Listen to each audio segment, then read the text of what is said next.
Thank you so much. I appreciate it, Paul. Thanks for the opportunity. So a few months ago, I was in Boston with my wife, and my wife was moderating a panel with Google, talking all about what's coming in the world of Google, what's coming in search engine optimization. And one of the questions she asked was, hey, tell us what's coming when it comes to AI. What is Google's plan to integrate AI into search results? We see you're already starting to do some things. What's the roadmap ahead? And the woman from Google said, oh, we are not really sure what's coming. It's a long road ahead. AI is so new. We don't have a roadmap. There's a lot of uncertainty. We're just kind of taking this one day at a time. And as marketers, we felt a little bit suspicious about that answer because Google is very much using AI already. They're integrating it into their search results, and we're pretty sure they have somewhat of a plan, even if they don't state it directly. But that's fine. It was kind of a PR-friendly answer. You know, here at Blue Compass, we follow Google very closely. SEO, search engine optimization, really impacts our clients, and we spend a lot of time and energy trying to ensure that our clients' websites and web pages are ranking higher, are getting awareness, and are getting quality traffic from many sources, but one of those is certainly Google. So we really keep an eye on this sort of thing. And, you know, I think when we all consider Google search results, often we will see results that look like this, you know, those 10 blue organic links. This is what a lot of us think of still, but you know, in reality, when we do a search, it looks a lot more like this. It's a lot more visual. You can see that there's these rich snippet area up at the top, which is really pulling in some images. It's pulling in a little bit of information from one source on the web. We have this people also ask area. Sometimes there's a little knowledge panel over on the right-hand side, and it's really become a lot more dynamic, which is pretty good. I mean, it's handy for the user. Sometimes this shortens the search journey for the user and gives the user a really good experience. And, you know, those results are changing almost every day. And Google is starting to integrate some AI results now into its search result pages. So I did a search for what's the best time of the year to visit Scottsdale, Arizona. And here it showed, you know, some fairly traditional results for today. It said spring, and it pulled in a short answer from a website. But if you notice above that, there's a little area that says, give an AI-powered overview of this search. This is something new that a lot of us are starting to see. And Google started to roll out these little AI options in search last year. And not everyone has seen this. Maybe you have, maybe you haven't seen these results, but you can opt in to see these results if you're curious, which I would encourage you to do. And if you go to the desktop version of Google, there's a little beaker icon in the upper right-hand corner. You can click that. You can enable these AI-powered results. So I went ahead and clicked on that generate, and it thinks about it for a second, and then it expands, and you can see this little green area is AI-generated results that Google puts out. And this is interesting because this is a little different than what we've seen over the last few years. This is actually Google compiling different words, phrases, sentences from different sources and creating its own text. So you can see it says the best time to visit Scottsdale, Arizona is in the late fall and early spring. It expands upon that answer a little bit. And then you can see there's a little drop down. If you click on that, it will show you the source from which that came. And there's a few sources there. You can see over on the right-hand side, there's a few areas that you can click on. And then you can ask a follow-up question beneath that. So this is what Google's experimenting with now. And you can see this takes up a lot of space up at the top of the screen. Google is really, again, trying to shorten that searcher's journey. And it's doing a lot more of putting content from different sources directly on the search results page, which is very interesting.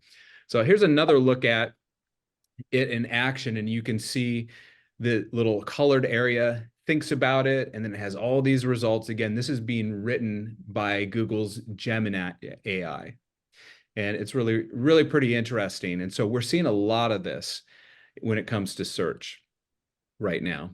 And, you know, this is a photo from that conference that I mentioned that I was at in Boston. My wife is over on the left-hand side.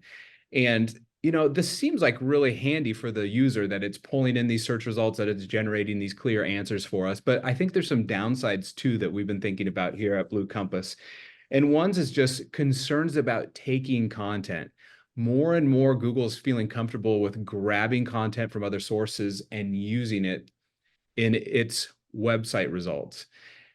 And the dirty little secret is, we often think of Google as a place that sends traffic to our websites. And it is, but the dirty little secret is Google isn't particularly interested in sending anyone to your website. Google wants people to stay within the Google ecosystem.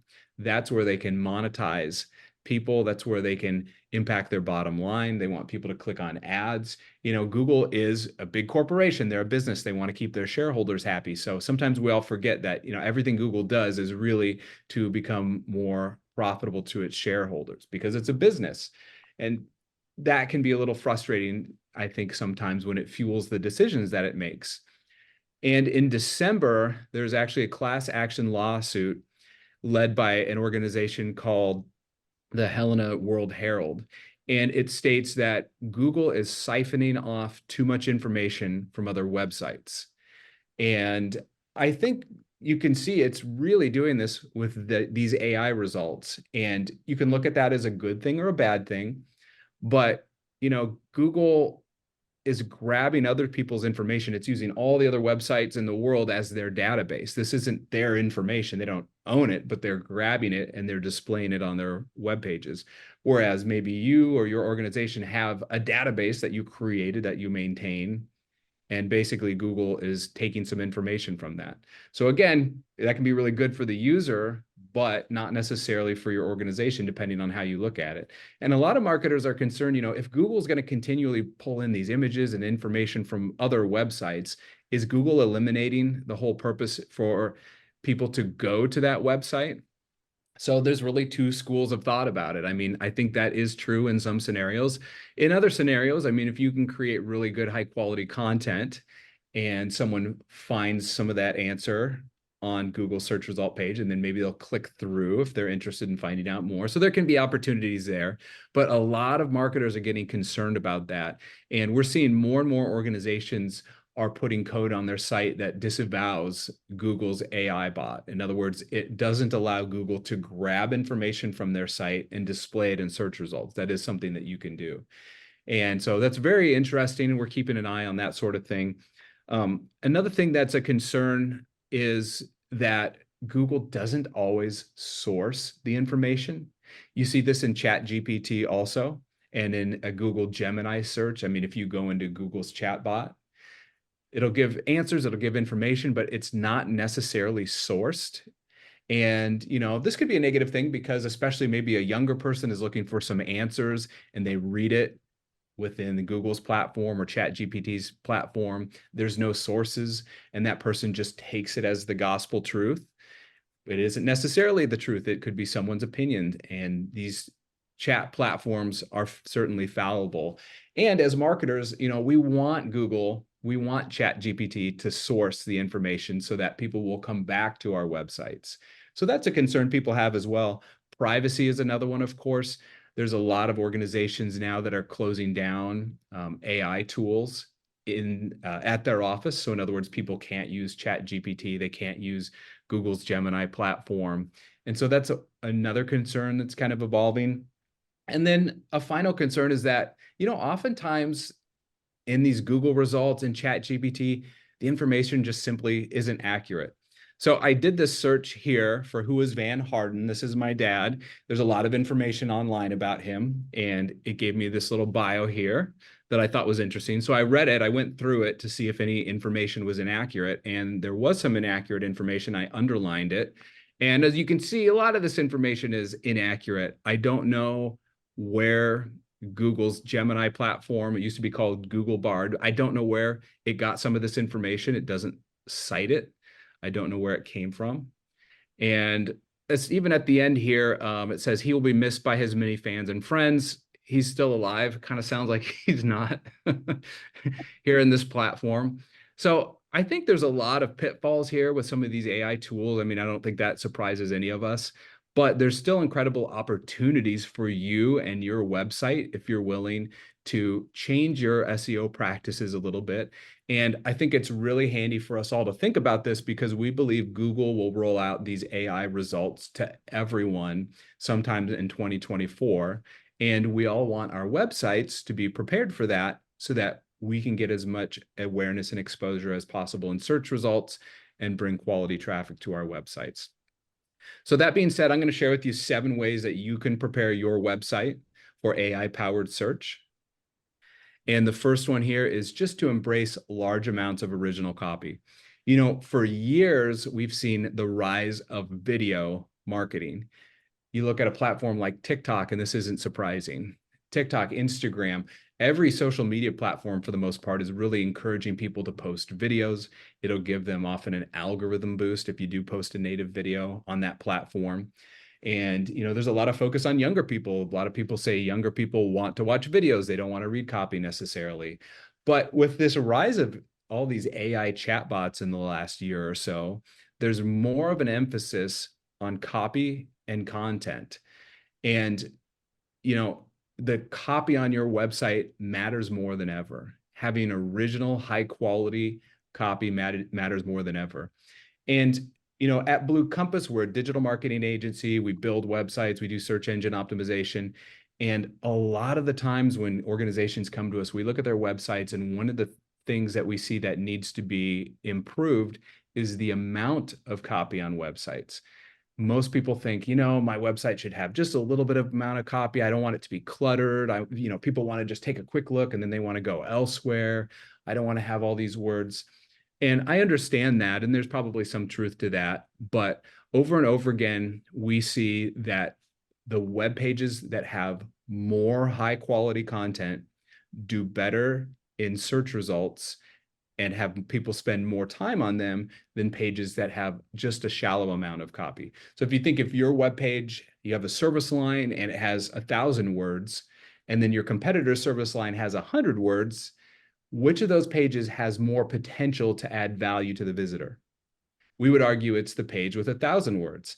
Now, it has to be well written. There should probably be some nice images throughout, shorter paragraphs, bullet points.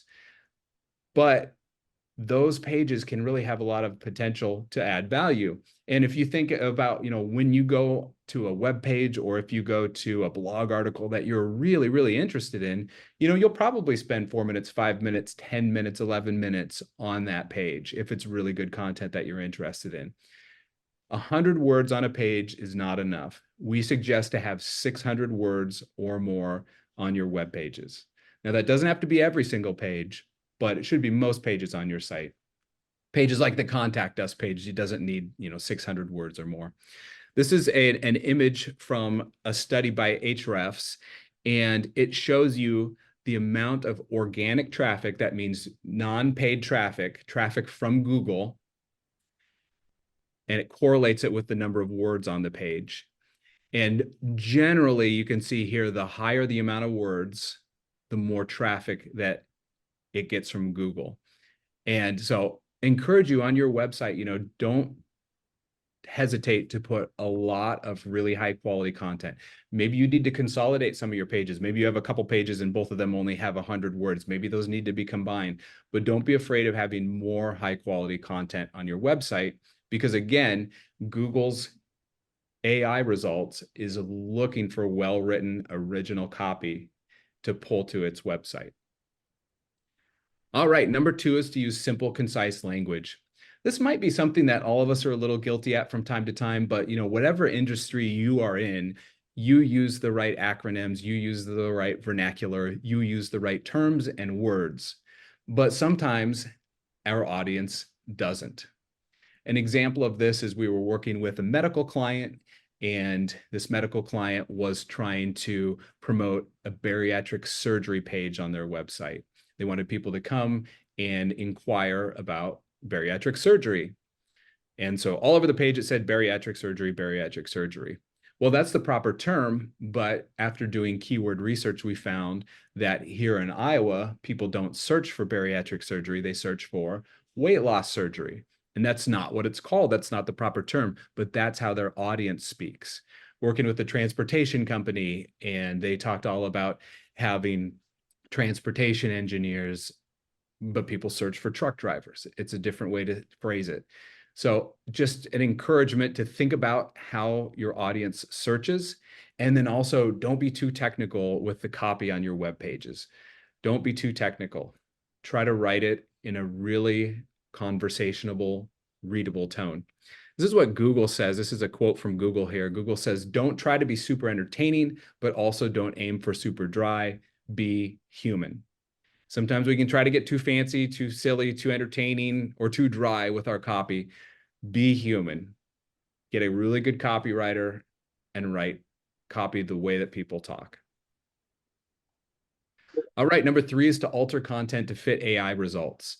So if you want to rank in Google's AI results, which we do think is something we should all focus on, especially in this coming year, search for what you want to rank for, look at how the results are being displayed, and then match that format on your website.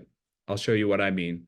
This is a search for what's the best way to get your heater fixed, and you can see Google is displaying a bullet point list as the results.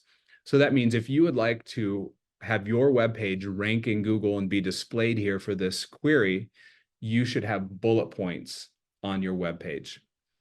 Here's another example, how to choose the right chiropractor. You can see that Google's AI results have kind of a title and then a brief description, a title and brief description, a title and brief description. So this is all actually being pulled from one source. So I went to that source, and you can see, sure enough, on this web page from which Google is pulling the information, it's a title and a brief description, a title and a brief description. So if you would like to rank for this query and you feel like you can do a better job of writing better content, it would be really handy for you to follow the same format. That's another tip we have for you. Number 4 is to use synonyms. So this falls in line a little bit with what I said before, but think about the terms that your audience uses when they search. They might be a little different than what you would search for. The services, the products, they might use different language. So this is also called keyword research. This is an example of Google Trends. This is a tool maybe you've used before, but it's a free tool. It's really handy. It's kind of an elementary way to do keyword research, and this is basically how I do keyword research. Our team here uses a lot more complex tools, but you can go into it and you can compare terms. So I looked for financial planner, financial consultant, and financial advisor. And I said, okay, let's look in Iowa for the past 90 days. And you can see the results here. So if my target audience for my financial business is in Iowa, you can see that financial planner here, this blue, is searched the most. So it might be handy if my target audience, again, is in Iowa, to use the term financial planner more than financial consultant and financial advisor. That doesn't mean you can't use those other terms. That might be good too. And Google's really smart. I mean, it knows that these all kind of mean the same thing, but it would still be a good decision to use financial planner a bit more.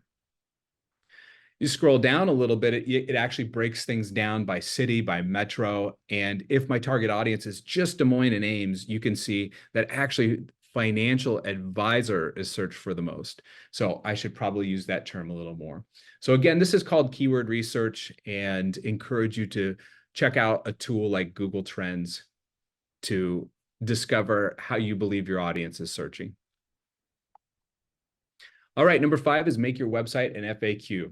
So for years, we've been telling our clients, hey, put an FAQ page on your website. It's really handy. People seem to like them. It usually gets a good amount of traffic. It's a good experience to see just a question that lots of people are asking and then get a concise answer to it. And as time went on, we started to say, you know, instead of just one FAQ on your website, maybe it would be handy to have an FAQ on within every service line or in different sections of your website, because there's so many questions that could be had. And these days we say, you know, make every page on your website an FAQ. Google has really become a question and an answer machine. I mean, people go to Google when they literally have a question, when they literally want something answered. So the more you can format your content to follow a format like that, the better. Here's an example for you. This is a blog article on our website. and it's all about how to increase conversions on your website. And we talk about CTA buttons, and those are call to action buttons. And you can see, scroll down a little bit, we ask the sentiment of a question in a title. This is an H2 or a heading 2. What is a call to action on the website? And then after that, we concisely answer it. We say a call to action on a website encourages a visitor to take action. And then after that, we expand on that answer. So that is really a healthy format to follow on your website throughout any web page. So again, structuring content, start with a heading. So that's usually like an H2 or an H3, stating the sentiment of a question. You don't have to have a question mark, but basically stating something that you feel like your target audience would ask or would put into Google, and then give a really concise answer that's one sentence. And then after that, expand upon that answer as much as you want. That's the format that Google usually displays within its AI results. And it works really well for humans too. So here's another example. I said, what's the rarest Game Boy game? And in Google here, it says Spud's Adventure. Okay, there's the title. And after it, Spud's Adventure is the rarest and most expensive game on the Game Boy. Answers it very concisely, and then it expands upon that answer after that. So this is a really great way to format content on your website that Google seems to like to display. All right, number 6 is to add schema markup. This one's a little more technical, and I won't go into great detail. Most of us on this call are not developers. Schema markup is basically code that you can put on your web pages. It's kind of like a billboard for Google's search bots. Google search bots come to your website and they can look at the schema billboard, the little bit of code you have on your website, and it tells the search bot what the page is all about. So you can say it's about it's about financial planning service line. And so it's like a little bit of a shortcut to Google's bots, and it saves Google some of their crawl budget. It saves Google bots some time and energy. And because of that, Google really, really likes this. So there's schema you can put on for your organization, for your phone number, for your product or service line, for your blog article page, for your FAQs. Again, these are kind of shortcuts for Google search bots. It makes Google's life easier. Google really likes them, and therefore Google will reward your page in most cases in search results by ranking it a little bit higher. And this often, in almost every case, when you see some of the Google AI results that it displays, in almost every case, there's schema markup on that page. So if you go to schema.org, you can see more information about this and you can search about it. So a little more technical, but I didn't want to leave it out just because this is really one of the keys to making some traction in this. All right, and then number 7 is be authentic. Be authentic. In this world of AI results, AI generated content, be authentic, be real. The one thing that we can create and generate that AI can't is authenticity. It's so important to do so. This is a statement from Google. It says, Google's ranking systems aim to reward original high-quality content that demonstrates the qualities of what we call EEAT. I don't know if you've heard of this before, but this is like Google's guidelines to quality content that they will put in search results. So if you follow the principles of EEAT, it's incredibly beneficial. And that stands for experience, expertise, authoritativeness, and trustworthiness.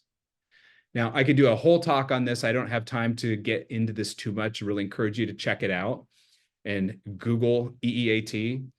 But basically, the idea is write really good content, put good videos, put good images on your website that are from trusted authorities, that are created by humans, and that are really valuable to your audience. So here's just a few tips of things that you can do to follow these principles a little more. And the first one is just write original high quality copy. Don't write your copy with an AI.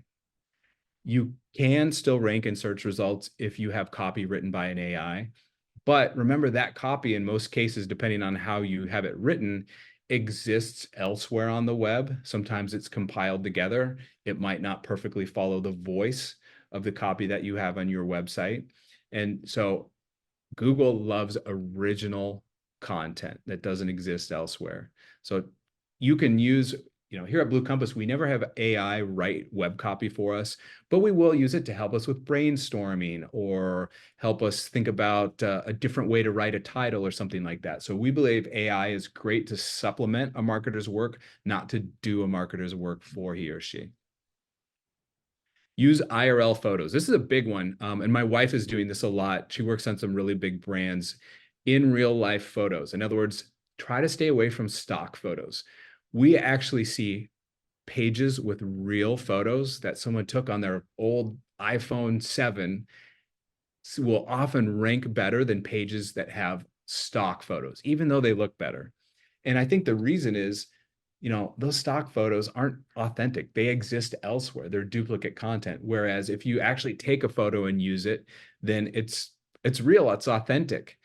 And this is especially true of product photos if you're ever trying to sell products.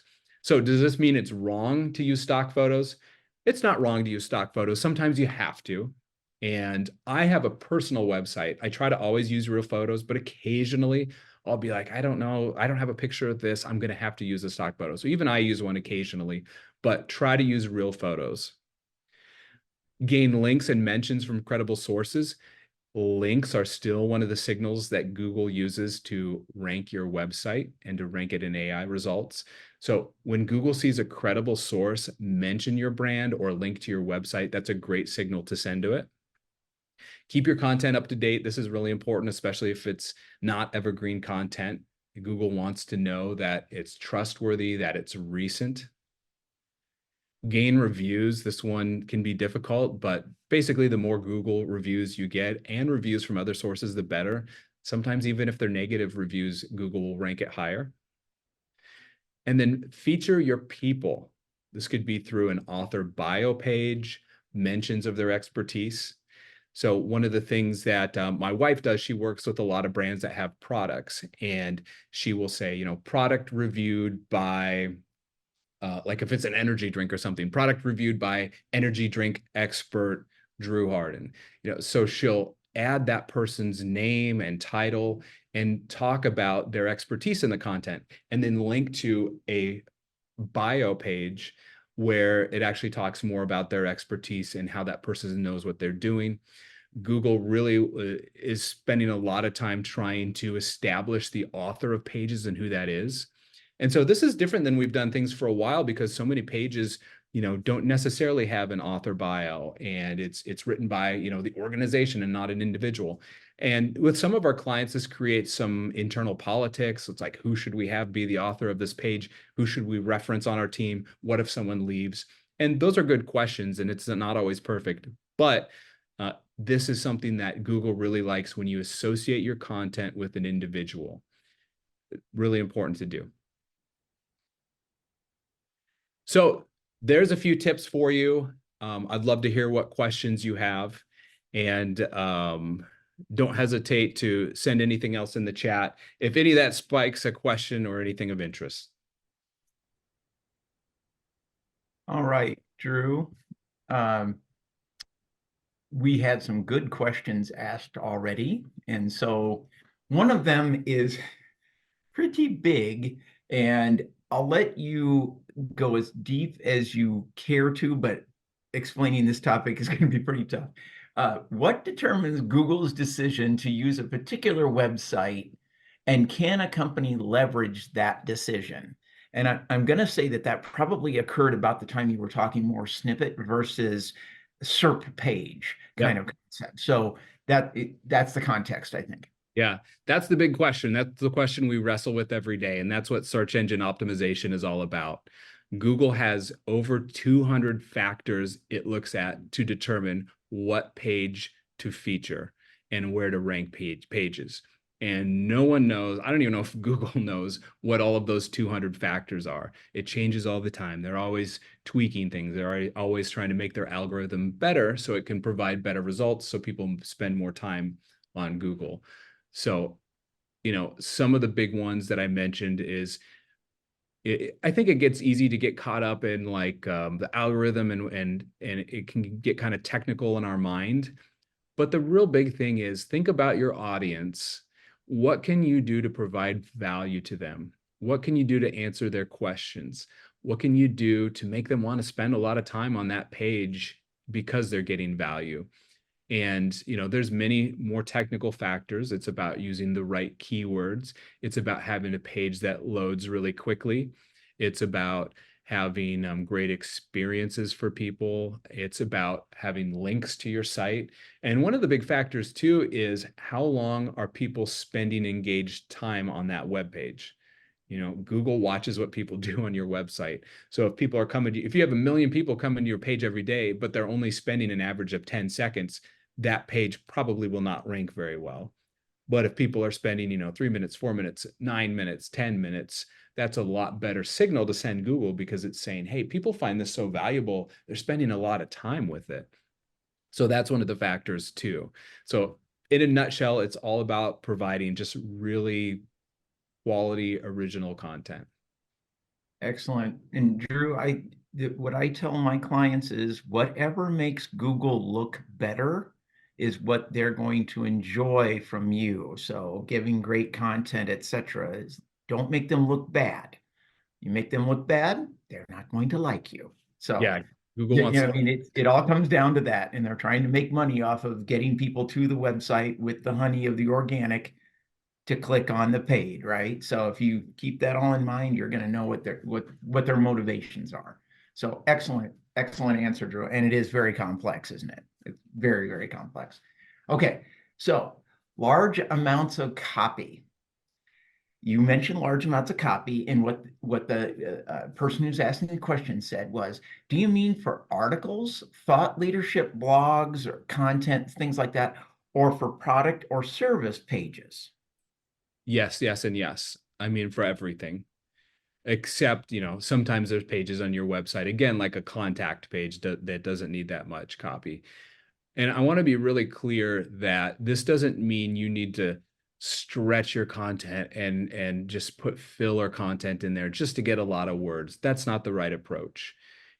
Usually writing the proper amount of content, for whatever you're trying to convey is the right answer. So don't force it and don't be unnatural. But I think that, we look at blog articles from all of our clients. We look at service pages, products pages, and in most cases, the pages that have more copy, they have 600 words, they have 1,000 words. Those seem to do better in Google search results than the pages that have 200 words. Sometimes Google will even ignore pages that have, 100 words, 200 words. So I think in most cases, having more words is better than having fewer words, as long as they're original, high quality. And like I said, I don't think it should just be a book of just nothing but words. Put some images throughout, have short, concise paragraphs. Put those headings throughout, H2s, heading twos, put those throughout so it's very scannable. Just because you have 1,000 words on your page doesn't mean you're forcing the viewer to read every single word. They can scan and find the content that they want. And it's the same with search bots. When you put those H1s, those H2s throughout, it enables bots to quickly scan and find the thing that they want too. And sometimes, you could have some copy towards the bottom of the page, and, someone finds that page on Google, they click and it takes them right to that section. Google doesn't always send everyone to the top of the page. Sometimes it sends them to the middle or the bottom of the page to the content they're looking at. So that's what I would say.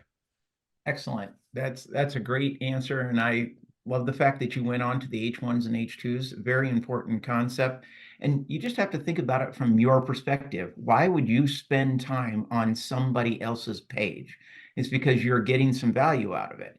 1,000 words with no breaks, it's going to be hard to get value out of it because you can't read that entire thing. Scannability, just like what Drew said. So all of us should understand that already, but if we don't, take that to heart. That was a great comment from Drew.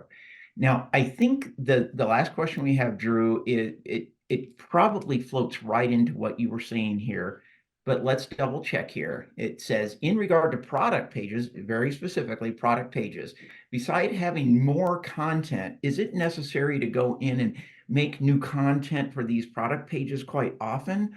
Or isn't a product page typically kind of evergreen? Yeah, that's a great question. I would think in most cases, product pages are probably pretty evergreen. And so I don't think you should, if there's no new information, if there's no new, updates or reviews or anything like that, then don't force it. Don't go in and change the copy just to change the copy. Again, let, the idea of adding value to the user fuel this. If you have a product page and you're like, wow, I could actually embed some reviews here. That might be useful for the visitor. That'd probably be a good thing to do. If you're like, wow, there's only one photo of this product, and I'm actually going to go take some photos of this product and put them in there so that they can be seen from different angles. That's probably a great way to update it. That might be useful. One of the things I mentioned, my wife, she does a lot of affiliate marketing. One of the things she's finding is, you can go out to Google or whatever and get products, images, it's a product over white, but she's seen a lot of good results where they actually get the product in hand and they take real photos of it. And if there's a human hand or a face of some sort, then it seems to help the rankings of that page. In other words, don't just take the product and put it on a white desk and take a picture of it, but actually have someone holding it or have someone looking at it or something like that. That's what she's found, at least. That'll actually help some of the rankings on those products. And that might be a heavy lift. We don't all have time to take a bunch of pictures of all of our products. But yeah, I would say anything you can do to add value to the user on that page is a good thing to do. Okay, Drew, I love your answer there. I think one of the things that you can do is you can also think about success stories, which I think Drew was talking about there. Success stories to then point back to your pages, so internal pages where you've got success stories, and that could be blogs coming back. Anytime somebody asks a question where there might be any misunderstanding, get that corrected on your web page and say, okay, is it possible that we're not being as clear as we can because we are too close to our product, etc. So all of those things are important. That's great. Drew answered that wonderfully. Another thing, Drew, you mentioned something about the folks out there that are doing different things with the pictures and adding value to it. And I don't know how many people are out there marketing for somebody that might be a retailer or whatever, but my saying, I think I made this saying up, is that value added resellers rarely are. What I mean by that is if you're out there and you just go grab pictures from somebody else's site and you grab the descriptions from those sites and you just slap it onto your own site, you haven't added anything other than the fact that you have a trick of getting eyeballs to your site. Add something to it. Google will then appreciate that and say, here's another alternative to those product descriptions that you were talking about. Yeah. And, sometimes, like you're saying, Paul, if you do grab the description and grab the product, that's fine. That's accurate. But why should Google choose your page over the page from which that came? And you're kind of competing against it directly. So if you can differentiate yourself a little bit, that's good. Perfect. Perfect. You did a fantastic job telling us about this. And I'm definitely going to have your contact information and a recording of you on our website. It'll probably also be on Drew's website as well. So thank you very much, Drew. Thank you. I appreciate it.